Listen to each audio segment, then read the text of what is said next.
நான் முதல்வன் திட்டத்திற்குள்ள நமக்கு இதுக்கு ஏதாவது பெனிஃபிட் இருக்குதா? இப்போ 2 நாள் முதலீடு மாநாடு நடக்க போகுது. என்னென்ன மாதிரியான விஷயங்கள் நமக்கு கிடைக்க இருக்குது? இப்போ ஒரு இன்வெஸ்ட்மெண்ட் தமிழ்நாடுக்கு வருதுன்னா அவங்க ஸ்கில்டு மேன் பவர் எவ்வளோ பேர் இருக்கிறாங்க அப்படின்றத பார்க்குறாங்க. ரொம்ப முக்கியமாக அதை பார்க்குறாங்க. அதனால நான் முதல்வன் திட்டத்தில் நம்ம எவ்வளோ மேன் பவர் ஸ்கில் பண்ணுறோன்றது ரொம்ப முக்கியமாயிடுது. அதனால தான் இந்த தடவை ஸ்கில் ஸ்கேப்ன்ற ஒரு பெவிலியனே நம்ம போட்டிருக்கோம். இது காலேஜ் மட்டும் இல்லாமல் ஸ்கூல்ல இருந்தே துவங்கி நம்மளுக்கு இண்டஸ்ட்ரியில் என்ன நடக்குது, அவங்களுக்கு என்ன மாதிரியான இன்வெஸ்ட்மெண்ட் வருது, எந்த மாதிரியான திறன்கள் படித்தா, என்ன மாதிரியான கோர்சஸ் படித்தா அவங்களுக்கு எம்ப்ளாய்மெண்ட் இருக்குது அப்படின்றது ஸ்கூலில் காலேஜில் இருக்கும் போதே பிள்ளைகளுக்கு சொல்லிக் கொடுக்குறதா நான் முதல்வன் ப்ரோக்ராம்.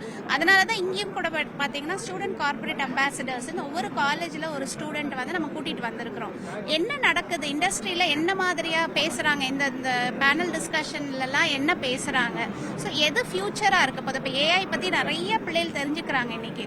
ஸோ அவங்களுடைய வேர்ல்ட் ஆஃப் ஒர்க் எப்படி இருக்க போகுதுன்ற ஒரு பெரிய ஒரு டோர் அவங்களுக்கு ஓப்பன் ஆயிருக்கு. ஸோ இப்போ நான் முதல்வன் கோர்சஸ் மட்டும் இல்லாமல் அவங்க வேலை பார்க்கக்கூடிய எந்த இதில் ஒர்க் பண்ண போகிறாங்களோ, எந்த இண்டஸ்ட்ரியில் ஒர்க் பண்ண போகிறாங்களோ அங்கே ஃபியூச்சரில் எப்படி இருக்க போகுதுன்றது இப்போவே தெரிஞ்சுக்கிட்டு அதற்குண்டான படிப்பினைகள்லாம் அவங்க பண்ணிக்கிறாங்க அப்படின்றது தான் இதனுடைய அட்வான்டேஜாக நான் பார்க்குறேன். தமிழகத்தில் அதிக திறன் கொண்ட மாணவர்கள் இருக்காங்க. அந்த திறமையான மாணவர்களுக்கு அதிக தரம் வாய்ந்த ஒரு வேலைவாய்ப்பை ஒதுக்குவது அந்த முதலீட்டாளர்களுடைய மாநாடு. அதுவும் போக it's celebration of knowledge and talent சொல்லியிருந்தாங்க அமைச்சர்.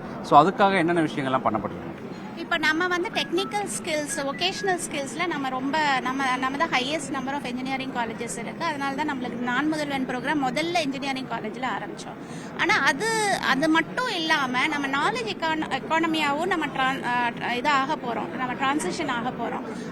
அதனால் பிள்ளைகள் not only as job seekers but job கிரியேட்டர்ஸாகவும் ஆகணும். ஒரு ஆண்டர்பிரினராக எப்படி யோசிக்கணும், இன்னைக்கு இன்வெஸ்ட்மெண்ட் இவ்வளோ வருது, எந்த மாதிரியான செக்டரில் இன்க்ரீசிங் டிமாண்ட் இருக்குது, எப்படி இதை ஒரு பிசினஸ் ஆப்பர்ச்சுனிட்டியா பார்க்க முடியும் அப்படின்றத குறித்தும் கூட இது ஒரு பெரிய டோர் ஓபன் பண்ணுது.